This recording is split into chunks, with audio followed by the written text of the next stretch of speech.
Hello, everyone. Welcome to Quantum Leap. I'm your host, Toyin Umesiri. My students call me Coach Toyin, and you can do that as well. Today, I'm going to build on previous episodes, and I'll be covering this concept of self actualization and wealth creation, and how both, right, work together to help you achieve your goals. So, the concept of self actualization and how it's interwoven to the amount of wealth. So, the concept of wealth creation, how much wealth can an individual create and generate in the world, and how their own personal development, their own personal evolution is greatly what drives that. And in order to unpack the growth of your higher self, so self actualization, the process you're going to go on, right? The transformation you would go on to ascend to your higher self. So there's this concept of lower self, right? Higher self. And most people are stuck in the middle, somewhere in the middle, right? And so I'm going to break it down in a scientific way. So I'm sure you're going to absolutely enjoy this session. So there are four growth areas that we all need to invest in. And many times people are not cultured or educated to understand their full self. So the concept of your full self, I'm going to explain it right now. So you have an emotional self, you have a spiritual self, you have an intellectual self, you have a physical self, right? And one of the ways I try to explain this, I'm going to break it down in a moment, is it's like your car, right? What your gas tank needs, how you care for your gas, right? How you fuel your energy, okay, in the car is different from what you do with your tires, the care you give to your engine, changing the oil, right? It's that there are different sides of us that needs different care. And most times we focus mainly on the physical care and we see that as self care, where we are lacking in the soul, spiritual dimension, intellectual dimension is that most times people don't invest enough to continue to evolve their higher self in those dimensions. So let me break it down. Your emotional side, think about what you create, okay, based on your energy. It's your creativity is actually heavily influenced by the intention of how you use your energy, what you use your energy to create. And one of the things you use your energy to create is actually your emotions. Emotions is energy in motion. And so when you're thinking and when you're creating and when you're developing thought patterns, as you are in the world, your thinking, your beliefs, right, how you process information, right, they have implications, emotional implications. One of the things I also try to help people understand is that your energy reacts. So you eat food, you store energy, and when you need to do things, right? Energy is the ability to do work. Whenever you want to achieve, whenever you want to create, you think about what you want to create and then you create it in the physical. As you think through what you want to create, it's like the architect. This is the space where you architect and design, right? Consciously. This is the realm of consciousness, is that intentional production of what it is you want to manifest in the physical world is the consumption of your energy. So this consumes energy, thinking consumes energy, strategy consumes energy. Is when you are thinking about what you want to create and literally you're creating it first energetically to create the information. You're gathering the information and you're allocating energy in terms of what you want to produce. So this requires a lot of dedication, intentionality, and also wisdom, right? So wisdom is the sign of emotional development. When you see a child, right, as we move through, a child does not have enough knowledge to actually manage their energy. So, right, in an ideal way, so you see children having to be trained, guided, educated, enlightened, right? They live a mess and somebody else is responsible for their mess because emotionally they're still developing. Okay, so the effect of your energy, and so one of the things also is that your energetic side, after you eat food, after you process it, after you store it in your system, when you want to use it to achieve a goal, okay, that goal, that energetic, right, side of you to produce, to create, it reacts to thoughts, to instructions. And that reactivity creates chemical reactions, right? Atoms and molecules shift when chemicals react. And then because of we're living beings, those reactivity has biological implications. Now, for non-living things, atoms, right, everything vibrates, is that those vibrations come back to a natural state. So if you agitate water, for example, okay, it changes states, boiling water, right, liquid, boiling, then gas, right? You can also store it as solid ice. So everything vibrates in the world and they react, the atoms shift. Why we are different and living organism is that the reactivity within us then influences DNA, how our biology is. And so this is where energetics principle really is something to be mastered, because many times people want to use logic, right, to engage with humans or other living things. But living things are designed for love, meaning don't disrupt them in a way where they react negatively. Engaging with people, sharing information that helps people react and achieve more of a positive state. So humans seek positive states. You seek positive states. And so that positivity requires people to be more wise, more intentional in how they make decisions, because that's how they're going to generate positive emotions. And so when people, one of the symptoms or the things you're going to see is when people don't mature emotionally, the effect is a lot of negative dysregulated emotions, because people cannot trace back to say what happened, why are you feeling anger, why are you feeling frustrated. When people don't have the skill to trace back the thoughts they were processing, the things that they believe, the action that they took that led to that dysregulation, when they cannot come back to their own state, that means that people still have, we still have a lot of growth opportunities. Because for children, the lower self is that adults are responsible for bringing children back to calm when they cry, when they want something, when they are agitated, when their desires are not met, when they are hungry, when somebody else is responsible for giving them what they need, for producing the things that they need. Well, somebody has to pay attention and give the child what the child needs. That's the way the lower self is, right? Somebody else, right? Lower self is dependent on other people to meet the needs, emotional needs, right? Physical, whatever needs the child wants, right? And then over time, though, human development is that you're supposed to transform from 100% need to the middle, which is more of the teenage years of codependencies. You've developed skills to take care of certain needs. However, you still need the support of caregivers up until a certain point. The reason I say a lot of times people are stuck in the middle is that codependencies may manifest and go higher in life. And that's when you hear people complain, right? Blame other people for not being able to find their way through life to arrive at their needs, when they don't develop the skills to produce the rewards that they want.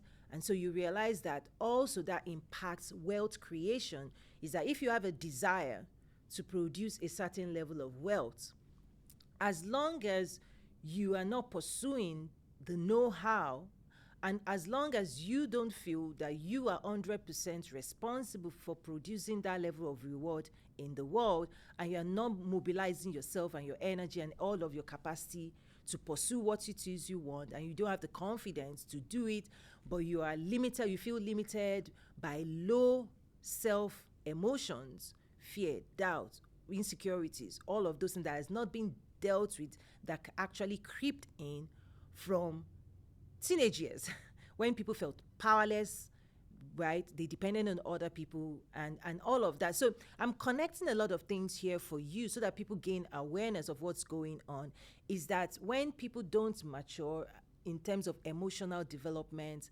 out of the middle, okay, people are stuck in the middle with lower dimension emotional stories manifesting, versus higher self that takes full responsibility for producing anything you want in life and then inviting other people to support you, not depending on other people, but championing your own direction and then being able to form the types of relationships that will invite. This is where magnetism attraction comes in, not dependency, but you carry such a vision and a mission in this world that in of itself is attractive to bring in the resources and the people that will help you push it and bet that vision in the world, right? You have the responsibility, you carry the vision, you carry the mission, and then you invite people.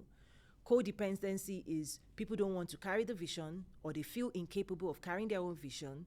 They don't feel like they have the confidence, and so they're not inviting people, but they are complaining, right? Because they do need people. Everybody needs people, right? So is it driven by neediness, or stepping into your higher self to invite people to participate in producing the vision that you carry? I know I said a whole lot. So wealth builders on that journey to the higher self, self-actualization, you invite more resources, you attract greater level of success in life once you are championing your own reality. People come because you're inviting them not out of neediness, but you are inviting them out of a greater desire, because their own desire, we want to work on big things, big visions, versus be serving somebody's neediness, which leads to codependencies, people pleasing. And so most people in the world always avoid even getting entrapped in somebody else's emotional dysregulation as well. So energetics is what governs that space. Your ability to make the right decisions and produce positive effects in the world and repeat that pattern will help you on your journey. And the effect of your decisions, knowingly or unknowingly, education allows you to be more conscious and to choose wisely and to make sure you can correct yourself and bring yourself back, and also others around you. That requires higher level thinking, higher level belief system, higher level showing up in the world from it at a different level. And it requires serious development, investment in understanding what's going on within you to unpack what you really want, and then for you to be seeking out how to produce what you want without, all of the other lower level dysregulated emotions that people haven't healed from childhood. So your intellectual side, intellectual side tend to take over and work together with your energy. What do you want to do? What do you want your energy to produce for yourself and the world and other people? And then the intellectual self is how you gather the information and you learn how to do those things. Many people may be activated energetically with belief. I want to do this, I want to do this, but they may not mature in accessing the type of information, the type of knowledge that has been tried and tested that produces results. And so intellectual development is when you come to understand that you have to train your mind on how things work in a domain you want to impact, right? In the domain you want to create in. If you're an artist, if you're a musician, you can have the desire, okay? You can have the desire within you to be a musician, but the journey of learning how to and becoming more sophisticated and advancing your knowledge requires you to keep on learning and never stop learning. So people can be energized and with desire and a belief and you want something, okay? That's fantastic. You may want something. However, how to get it, designing the strategy of who, what, where, when, how requires us to invest in intellectual development. The more you know, the more you can do. The more you practice, the more abilities you develop. When people don't pursue the know-how, because you can learn faster from somebody else that has mastered that thing for 30 years, 20 years, that is ahead of you. But if you're a beginner in your field, in your space, in business, in life, in wealth, you've never achieved something before. Part of the most unwise things people do, and you're going to see it, which is also lack of emotional wisdom, right, is when people subject themselves, their mind, to going out there to seek information, but they are not seeking synthesized information. They are seeking raw information that somebody who knows what they are doing still has to put it together, right? Versus the knowledge of somebody that's been synthesized, tried and tested, proven to work. That's the whole idea of education, is you go to the school to learn how to become, if you want to be a doctor, the knowledge they're going to present you in a structured system is structured. But when people expose their mind to unstructured information, scattered information, you don't know the head, you don't know the tail, you don't know the middle, which one do you do first, which one do you do last, everything, the connectivity of knowledge, the sequencing of knowledge and information, how tasks happen, right? Step 1, step 2, step 3. Yes, somebody can give you a jigsaw puzzle. All the pieces are there, but you need a picture to know where the pieces fit in. And so when people pursue jigsaw puzzle, wild goose chase, they have 100 pieces, 1,000 pieces of knowledge flying around inside them. But the work of piecing it together and putting it in the right place, right information in the right place, right step to be taken at the right time, that requires such high level of intellectualism and knowledge. A higher knowledge will let you look at the jigsaw puzzle of life and the questions of life, and will let you say, this piece goes here, this piece goes here, this piece goes here. Only someone with a higher level can see life, the jigsaw, the questions people have within them, and only the higher self has the answers of putting the puzzles together.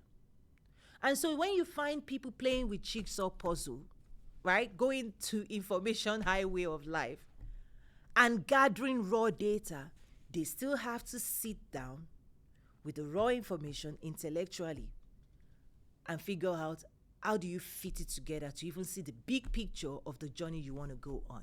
Many people are stuck there as well, because somebody that has already gotten to the other side of your journey, they have a roadmap that you could be investing in that will save you countless hours, a lot of stress, all kinds of things, that will save you if you seek out a streamlined roadmap, because roadmaps is what is expensive, because to produce a roadmap, somebody has to have gone ahead of you. In fact, many people could have gone ahead of you, and then somebody has sequenced the step by step. This is what we call directional information, useful information, that if you follow the information, it will lead you directly to the results you want to get. So people have a choice to make, and it's an intellectual choice. It requires wisdom. Everybody's smart, but do you want to subject yourself to more struggle, or do you want to learn, right? This is the choice everybody that comes to life, right? Do you want to learn A, B, C, D, or come up with your own characters and alphabets and 1, 2, 3, right? Is that the world, many people that have come ahead, they've come up with certain systems that you don't have to recreate the wheel. You can learn A, B, C, D, you can put words together, you can build words, you can learn how to write, you can learn how to communicate, you can learn how to share with the world what you desire for your life, right? Somebody has done that. People have done that, and the next generation builds on the knowledge of previous generations. And maybe you can also optimize. If there are better ways, you discover better ways of doing old things, then that's also something that optimizes reality and is extremely valuable. The world of AI tools is the same way, is that those who innovate, who create, they learn what used to be done, and they say, you know what, I can contribute, I can add to that. Like, I can build on and optimize, or I can improve. And you can build your business on higher knowledge, right, of investing and saying there's a more optimized, efficient way of getting things done. Also, you have spiritual development. This is the realm of how you use your power and will to drive impact. Not everybody has developed enough, what I call personal power, to build enough strength to push, to persist. All the concept of grit, perseverance, right? The force that you will carry to break through. This is where breakthrough, right? To break through opposition. When I say doubts, lower dimension thoughts that exist in the world that could stop people from ascending, from self-actualizing, right? Can you do it? The doubts, right? On your journey of self-actualizing, of building wealth, the more personal power you pack, the more knowledge of yourself and the world you pack, and the more will, the more you're ready to spend yourself in pursuing the fulfillment of your desire, your ability to not give up, to keep moving forward, is your spiritual will. You will it, that you insist that your desires must show up, must manifest. Because on the journey of wealth creation, only those who activate a strong will and an insistence that they're not going to stop until they see and until they produce. The people who dedicate all of their will to production, to producing, to creating, 100%, not one leg in lower dimension, not one leg in higher dimension, not stuck in the middle. These are the people, these are the athletes, these are the champions, these are the successful people, the people who make it to the other side, is because they have a will to make it to the other side. I always say that, when I mentor young people, I say, only the generations that want to be great will be great.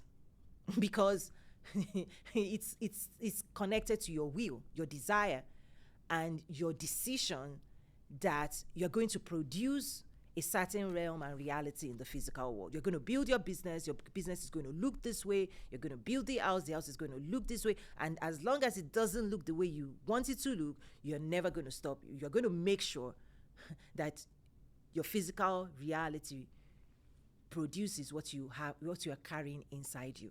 You see, the architect can draw the diagram on paper. People can have vision on paper and desire and hunger and long. But only the people with the will find the way to produce desire. Only the people with the strongest will give life everything that is required to find the way and to produce that realm. People are stuck on that journey. So everybody is built to produce, but not everybody gives it their all, right? And so, because you're going to spend yourself, you're going to spend your energetic currency, you're going to invest all of yourself. And those who do that, you start seeing they build momentum. They're the ones who build the world others live in. They're the ones who innovate. They're the ones who create. They're the ones who transform the world. You do it with your personal power and will and the continued pursuit of the knowledge to find the way. You believe there's a way, and you insist that life gives way for you to produce your results. That requires something much more than just, I know how to do this, I'm intellectual, or right? It requires a strong personal will to see things, to push your desires into the world, and that's your impact in the world. So, and then physical development, right? This is where behavioral science comes in, where you think about your cellular development, the food you eat to fuel your body, right? Your care, how you sleep at night, just self-care, right? And the world of self-care, what I've tried to share with you today is that it goes beyond just what you can see physically. It's the information you're processing, what shapes your mind, how you're set, right, intellectually, your belief system, your values, right, your will, your desires, your power. All of this come together to help you produce higher level results. If you want to produce higher level results, you have to mature in this dimension, because when you produce higher level results, life will reward you accordingly. So when we say raise your vibration, it's like believe higher, act higher, behave higher, right? Because life will give to you, life expects you to mature to a certain level. And when you grow to that level, what belongs to people at that level, you start experiencing it. So people have a choice to shed the lower dimension, so emotional processing, emotional development, right? And then when it comes to manifestation principles, those are things we couple in my school, because it's not just enough to say, I want to build a business. Do you have the will? Are you ready to find the way? Are you ready to make the right decisions? Are you ready to seek guidance? Are you ready to learn? Are you ready to impact the world? Are you ready to serve? You have to be ready for all of that. And to the level at which you prepare yourself for that journey, to the level you self-actualize, that is the level to your wealth creation That is the level to your business ascension, because your business grows and your wealth grows when you develop your inner wealth to produce outside wealth. They are both related. So, thank you so much for joining me today. There are resources for you to develop these sides of you in my school. And I want to invite you to check out my website, toyinumesiri.com, and learn more about the breadth of resources we have. And I want to also encourage you, keep growing, keep doing the hard work, because on that journey, you're going to start seeing greater results as well. The world rewards you if you don't give up. Thank you so much for joining me today on this episode of Quantum Leap. I'm your host, Toyin Umesiri. God bless you. See you again next week. Bye for now.